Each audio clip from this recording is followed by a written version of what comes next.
Hello. Vattoli Binu. Binu എന്നോടെ എന്നെ വിളിച്ചപ്പോഴേ ബിനുവാണ് എന്നെ വിളിച്ചപ്പോഴേ ഞാനൊന്ന് ബിസിയായിരുന്നു. എന്നെ വിളിച്ച് ബിസിയായിരുന്നു. ഓക്കെ. അച്ഛനെ കണ്ടില്ല. അപ്പൊ ഇന്നിപ്പോ എവിടെയായിരുന്നു അപ്പൊ അവിടെ? ഹലോ, ഞാൻ ബിനുവാണ്. ബിനു കിഴക്കമ്പലം ബിനുവാ. ബിനു. ഞാൻ ഇപ്പൊ എവിടെയുള്ളതാണോ നീ താൻ ചോദിച്ചത്? ഇന്നലെ ഒന്നും കണ്ടില്ലോ. ഇന്നലെ ഞാൻ ഉണ്ടായി. ഇന്ന് അച്ഛനെ വിളിച്ചു. ഇന്ന് അവിടെ ഉണ്ടായില്ലോ. അപ്പൊ അല്ല, ഞാനേ താൻ കാണുന്നിടത്ത് ഞാൻ കാണുന്നില്ലല്ലോ. ഞാൻ ഈ പറയുന്ന സ്ഥലത്തൊക്കെ ഉണ്ട്. എറണാകുളത്ത് ഞാൻ ഉണ്ടായില്ലോ. ഇപ്പൊ എന്നോടെ ഉണ്ടായോ?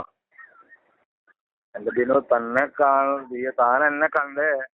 ഞാൻ അവിടെ ഉണ്ടല്ലോ. താൻ കണ്ടില്ല എന്ന് വെച്ച് ഞാൻ അവിടെ ഇല്ല എന്ന് വിചാരിക്കരുത്. ഓക്കെ. ഞാൻ അച്ഛനെ നോക്കി, കണ്ടില്ല. തിരക്കായിരുന്നു. ഉണ്ടായില്ലോ. അതെ, ഇല്ലല്ലോ എന്ന് പറയുന്നത്. ലേറ്റസ്റ്റ് എന്താ നമ്മുടെ ചർച്ച വരുന്നത്? അതൊന്നും അറിയാൻ വേണ്ടിട്ടാ. ഒന്നും അറിഞ്ഞില്ല. ലേറ്റസ്റ്റ് എന്താ ചർച്ച? ചർച്ച ഇന്ന് നടന്നു. അപ്പൊ പാലക്കിപ്പള്ളിയാണ് ചർച്ചയ്ക്ക് ചെന്നത്. അപ്പൊ അത് കഴിഞ്ഞിട്ട് കളക്ടർ അവിടെ കളക്ടർക്ക് മനസ്സിലായി ഇവിടെ കടുത്ത അനീതി നടന്നിട്ടുണ്ടെന്നുള്ളത്. അപ്പൊ കളക്ടർ പാമ്പ്ലാനിനെ വിളിച്ചു അവിടെ ഇരുന്നിട്ട്. പാമ്പ്ലാനി പറഞ്ഞു, ഞാൻ 20-ാം തീയതി വരെ ട്രീറ്റ്മെന്റിലാണ്, 20-ാം തീയതി കഴിഞ്ഞിട്ട് ചർച്ച ചെയ്യാന്ന് പറഞ്ഞു.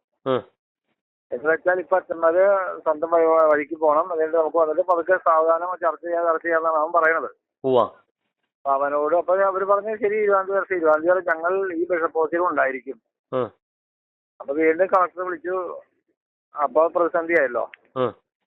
തിരിഞ്ഞു പോണെങ്കിൽ തീരുമാനം ഉണ്ടാക്കിയിട്ട് തിരിഞ്ഞു പോകൂ എന്ന് നിലപാടെടുത്തപ്പോ അപ്പൊ അവൻ അങ്ങോട്ട് പോയിക്കൊണ്ടിരിക്കുകയായിരുന്നു. അപ്പൊ തിരിച്ച് ഇപ്പൊ 10:30 തിരിച്ച് ബിഷപ്പ് ഹൗസിലെത്തും ചർച്ചയ്ക്ക് വേണ്ടിട്ട്. 21 പാമ്പ്ലാനി. 20-ാം തീയതി എന്ന് പറഞ്ഞത് ഇന്ന് തന്നെ ചർച്ച ചെയ്യാമെന്ന് പറഞ്ഞത്. ഓക്കെ. അപ്പൊ അച്ഛന്മാരവിടെ ഉണ്ട്. അച്ഛന്മാര് പോവില്ലല്ലോ. അച്ഛന്മാര് പോവില്ല. തീരുമാനം ഉണ്ടാക്കാതെ അച്ഛന്മാര് തിരിയില്ല. ഓക്കെ. അപ്പൊ ചർച്ചയ്ക്ക് കളക്ടറെ വീട്ടിൽ മാധ്യമങ്ങൾ കണ്ടു. അപ്പൊ ഈ നമ്മുടെ അച്ഛന്മാരുടെ ഭാഗത്ത് ആരാ പോയേ? അച്ഛന്മാരുടെ ഭാഗത്തുനിന്ന് ആ സമരം ചെയ്യുന്ന ആൾക്കാരും മുണ്ടാളൻ സമരം ചെയ്ത ഭാഗത്തുനിന്നും 4 പേര്, പിന്നെ മുണ്ടാളൻ, ഷൈജു ആന്റണി, ബിനു തുടങ്ങിയ ആളുകൾ. അച്ഛന്മാരുണ്ടായി, ജനങ്ങളുണ്ടായിരുന്നു. പാലക്കാപ്പള്ളി ഉണ്ടായിരുന്നു. ഓക്കെ. ഇന്നിപ്പോ 10:30 ചർച്ച വീണ്ടും റീകണ്ടിന്യൂ ചെയ്യും. അത് ചർച്ച ഈ ബിഷപ്പ് പാമ്പ്ലാനിയായിട്ട് ഇത് ചർച്ച ചെയ്തിരുന്നില്ലല്ലോ. ഒരു കാലത്ത് അവരൊക്കെ ഒന്ന് അഹങ്കാരം കൊണ്ട് ഇവരൊക്കെ പിന്നാലെ നടക്കുന്ന അവനൊക്കെ വിചാരിക്കണേ.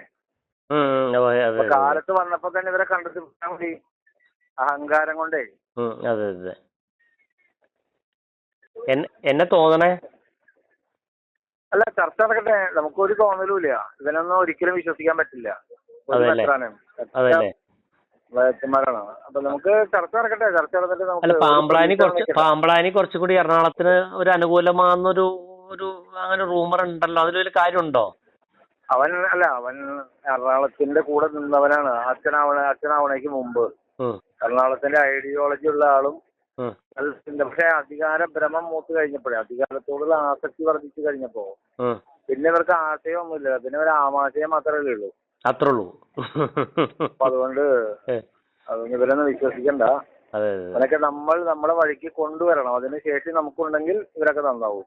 അത്രേ ഉള്ളൂ. അല്ല, ഇവന്റെ ഒക്കെ അടിമയായിട്ടാണ് തുടരാൻ ആഗ്രഹിക്കുന്നെങ്കിൽ അവർ നമ്മുടെ നെഞ്ചത്ത് നൃത്തം ചവിട്ടും. അത്രേ ഉള്ളൂ. ആയിക്കോട്ടെ. അപ്പൊ ഒന്ന് അപ്ഡേറ്റ് ചെയ്യണം കേട്ടോ. ഞാനിപ്പോ അവിടെ ഇല്ല. ഞാൻ ട്രെയിനിലാണ്. എങ്ങോട്ടാ പോണേ?